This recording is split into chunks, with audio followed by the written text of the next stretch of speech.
Matapos ang ilang taong pakikibaka upang makakuha ng mas malaking audience share, unti-unti nang pinapatunayan ng All TV na kaya nitong makipagsabayan sa kompetisyon sa industriya ng telebisyon sa bansa. Malaki ang naging papel ng licensing agreement nito sa ABS-CBN na nagbigay ng bagong sigla at mas malakas na programming lineup sa istasyon. Batay sa datos ng National Urban Television Audience Measurement noong January 2026, nalagpasan na ng Villar-owned TV station ang ratings ng TV5 at ngayon ay nakikipagsabayan na sa secondary free-to-air channel ng GMA Network sa GTV. Ang parent company ng All TV na Advanced Media Broadcasting System ay pumirma ng licensing agreement sa ABS-CBN upang ipalabas sa Free TV Channel 2 ang content ng Kapamilya Network. Ang Channel 2 ay dating tahanan ng ABS-CBN sa loob ng 34 years bago itong mawala ng bagong prangkisa.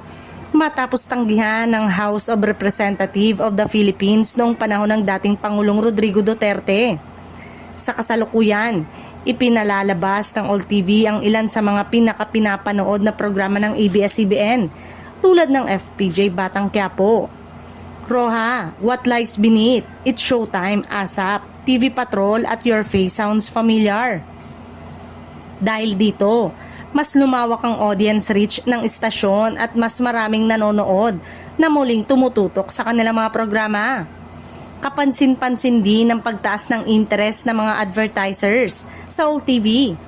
Ayon sa mga ulat sa industriya, halos puno na ang commercial slot sa maraming programa nito. Isang malaking pagbabago kumpara sa mga nakaraang taon kung kailan kakaunti lamang ang advertisers na naglalagay ng ads sa istasyon. Sa kabuuan, ipinapakita ng kasalukuyang trend na ang partnership sa pagitan ng All TV at ABS-CBN ay nagbukas ng panibagong oportunidad para sa free-to-air broadcasting sa bansa. Sa tulong ng malalakas na programa at lumalaking audience engagement, inaasahang patuloy pang lalakas ang posisyon ng All TV sa Philippine television landscape.